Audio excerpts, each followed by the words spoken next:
Сәлем достар, бүгін сіздермен тағы да Айнұр термомикспен бүгін сіздерге байрам сорпасын көрсеткім кеп тұр.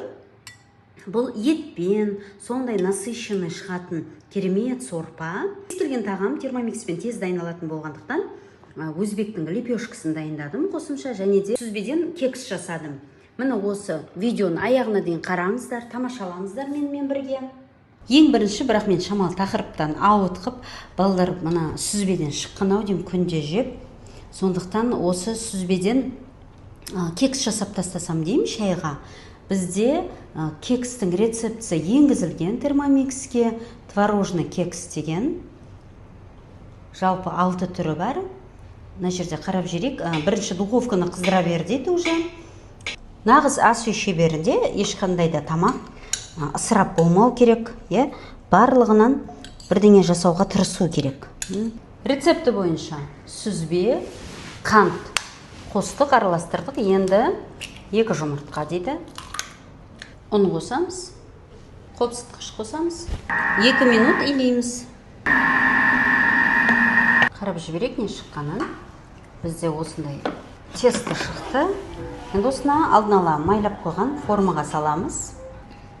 Міне осылай небәрі 5 минутта десерт дайындауға болады. Үйден пайдалы, өзіміздің май, өзіміздің жаңағы ұннан, кез келген ұнмен ауыстырсаңыз да болады. Пешке жібереміз. Енді өзбек лепешкасының қамырын шығарып алайық. Сол үшін чашын жумасақ та болады, өйткені екеуі де қамыр ғой. Бірінші су құямыз, ашытқы дайындаймыз. Шай қасық ашытқы. Толық рецептіні описаниеда қалдырамын. Қант, ұн, тұз, 3 ас қасық шемішке май. 3 минут илеп аламыз. Қамырымызды басқа ыдысқа салып қоямыз. Практически жабысқан жоқ. Енді барып, сорпа істейтін болғандықтан ыдысты жуу керек. Шашымызды жуамыз. Қамырды бұлай сәл-пәл біріктіріп жіберейік. Қамырдың бетін міндетті түрде майлап жібереміз. Сонда жұмсақ болып тұрады. Бетін жауып, 1-1,5 сағатқа демалдыруға қоямыз. Осы уақытта сорпа дайындай береміз. Чашаға су құйып жууға қоямыз. Кексіміз пісіп жатыр осы уақытта, қамыр көтеріліп жатыр. Енді біз сорпамызға кеттік. Ол үшін бірінші жуа, сәбіз, бұрыш, барлығын қызанақ, барлық көкөністерді қосамыз. 5 секунд 5-ші жылдамдықта майдалаймыз. Енді бұға май қосамыз. Қызанақ пастасы. Қарай ет. Етті салдық. Енді 100 градус және реверске қоямыз. Етіміз қуырылып жатқан кезде пирогымызды сәндеп жіберейік.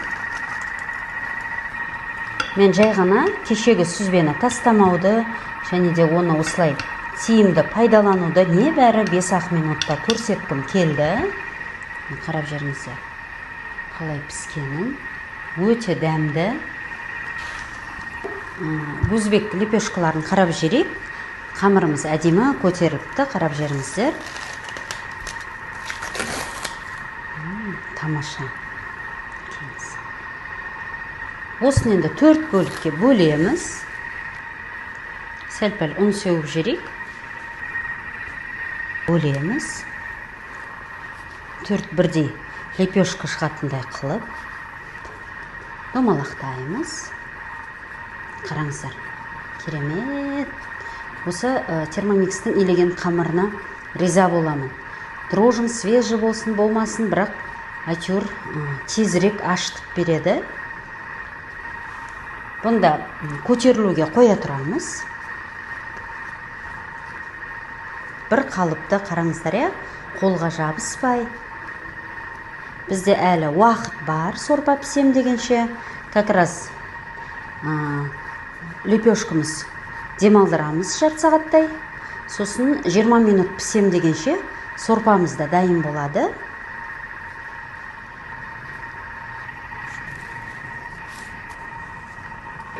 Мен сіздерге процессті көрсеткім келді.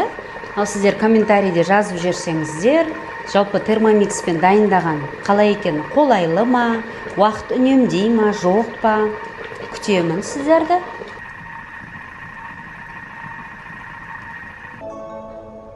Енді су құямыз. Картоп, булгур, дәмдеуіштер, тұз. Осылай ұсақтаған дәмді болып шығады. Иісі шығып, кәдімгідей весовой алғаннан, я пачкадегіден бұның иісі бар. Қара бұрышта солай. Ұсақ міндетті түрде ащы қызыл бұрыш. Бұл менде сухой түрі ұсақталған, дайын. Барлығын салдық, ұмытқан жоқпыз деп ойлаймын. Енді осыны 30 минут тағы да қайнатып жібереміз. 30 минут 100 градус. Енді сорпамыз қайнап жатқан кезде қамырмен алсамыз, нанымыз әдемі көтеріліп тұр екен. Енді осылай ортасынан басып, осындай не жасаймыз?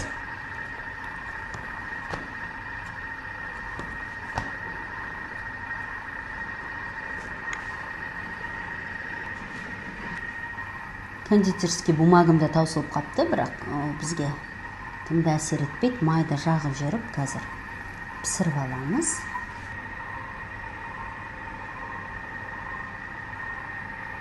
Енді жұмыртқаның сарысымен сүтті қостым. Осымен бетін жағып жерек. Сіздер де жасап көріңіздер, комментарийде бөлісіңіздер. Қандай видеолар түсірейін, қандай форматта түсірейін. Әрбір сіздің жазған комментарийді оқимын, жауап беруге тырысамын. Кунжут себеміз, ортасына қара кунжут сепсеңіз болады. Кунжутты жақсы көремін, сондықтан көбірек себемін. Бұл кальцийдің нағыз бірден бір көп құрамында кальцийі бар тағам десек болады. Тек қана біз үйренгенбіз ғой, сүзбеде, жұмыртқада ғана кальций бар деп. Кунжутты да бар екен, сондықтан рационға көбірек қосқан дұрыс. Ал пешке кетті қызып тұрған.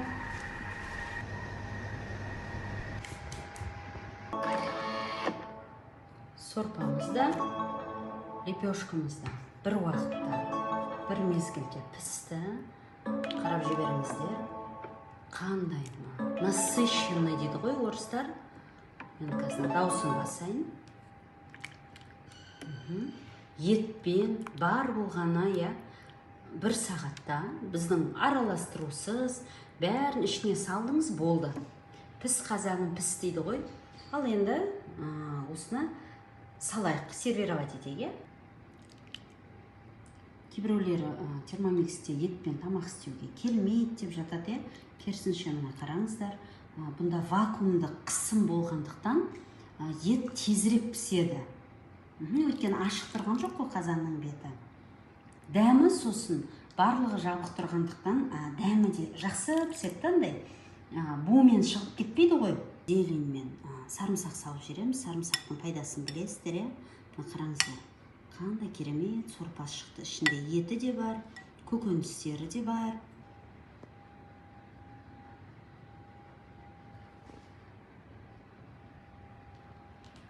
Енді осынша уақыт еңбектеніп істеген лепешкамыздың көрейік дәмін. Қараңыздар, ыстық болып тұр. Шөп жұмсақ, асты қалай піскен, қытырлап, керемет.